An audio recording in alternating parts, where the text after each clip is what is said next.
Mungkin Bapak Ibu sudah menggunakan beragam cara dalam mengajar. Namun, ada saja anak yang tidak kunjung paham.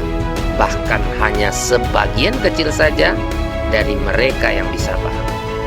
Lalu kenapa semua ini bisa terjadi? Video narasi ini akan membahas tentang gaya belajar siswa dan pendekatan terbaik yang digunakan guru dalam pembelajaran. Sebelum membahas lebih jauh tentang gaya belajar, apa itu gaya belajar? Gaya belajar adalah cara belajar seseorang yang merasa paling efektif dan efisien dalam menyerap informasi atau memahami pembelajaran. Ada 3 gaya belajar yang dimiliki seorang siswa, yaitu visual, auditorial, dan kinestetik. Ketiga gaya belajar ini menjadi penentu kecepatan seorang siswa dalam memahami pembelajaran. Mari kita bahas satu persatu. Pertama, gaya belajar visual. Anak visual lebih banyak menggunakan indera mata sebagai alat untuk menyerap informasi pembelajaran. Anak-anak visual biasanya lebih banyak mengikuti ilustrasi atau membaca instruksi sendiri. Bila kita amati, anak-anak visual memiliki pola belajar sebagai berikut. Mereka lebih cepat mengingat apa yang dia lihat daripada apa yang dia dengar. Mereka lebih sedikit bicara, tidak mudah terganggu dengan kebisingan saat belajar. Anak visual agak kesulitan mengingat instruksi atau perintah guru dalam bentuk lisan. Biasanya mereka adalah seorang pembaca cepat dan tekun, sehingga anak visual lebih suka membaca daripada dibacakan orang lain. Anak visual terkesan lebih rapi, lebih teratur, teliti, dan dia seorang perencana yang baik. Kedua, gaya belajar auditorial. Anak auditorial lebih banyak menggunakan telinga sebagai alat untuk menyerap informasi pembelajaran. Anak-anak auditorial lebih senang informasi bila didengarkan dari orang lain ketimbang membaca sendiri.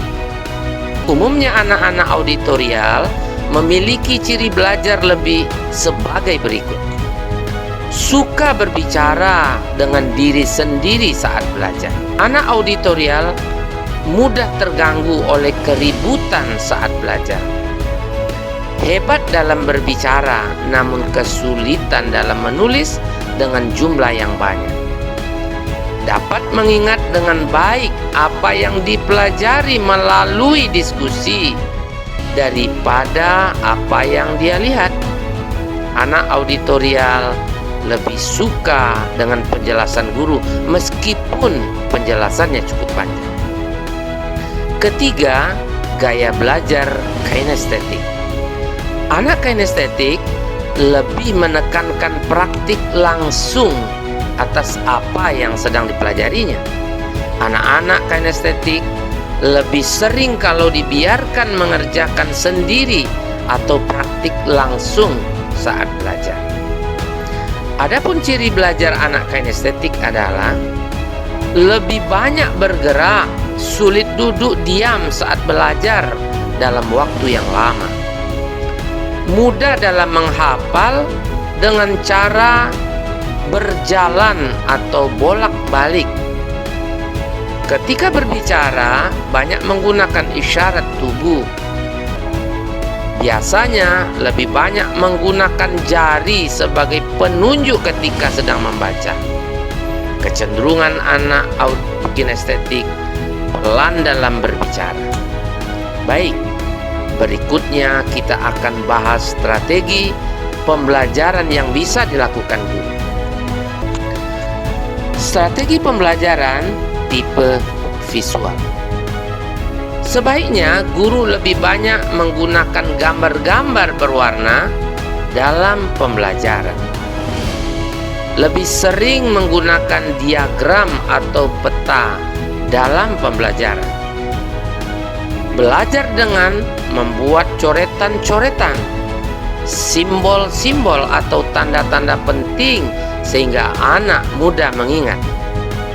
Akan lebih optimal apabila guru menggunakan video, gambar-gambar berwarna dan sejenisnya di dalam pembelajaran.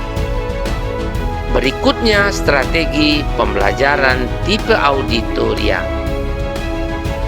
Berikan anak kesempatan membaca dengan suara atau guru menggunakan cerita dalam pembelajaran. Beri anak kesempatan untuk menulis ulang apa yang dipelajarinya atau apa yang ada di dalam ringkasan. Lebih banyak menggunakan metode diskusi, metode berdebat, atau wawancara dalam pembelajaran. Andaikan bisa, biarkan anak merekam sehingga mereka dapat mendengar ulang melalui kaset atau sering-sering mengikuti seminar atau lokakarya. Terakhir, strategi pembelajaran tipe kinestetik. Guru lebih banyak memberikan kesempatan latihan atau mengulang-ulang atau melakukan praktik. Upayakan guru menggunakan model, logo, alat-alat praktik, kerajinan tangan, puzzle, dan sejenisnya saat belajar. Ingat, pembelajaran akan optimal bila anak menggunakan gerak dalam belajar. Dan model pembelajaran drama, permainan, aktivitas lapangan sangat disukai anak-anak kinestetik. Demikian Bapak Ibu sekalian, semoga bermanfaat. Apabila video ini dirasa penting, kami siap berbagi dengan Bapak Ibu sekalian. Selamat hidup bersengaja. Saya Dr. Jalaluddin. Sampai jumpa.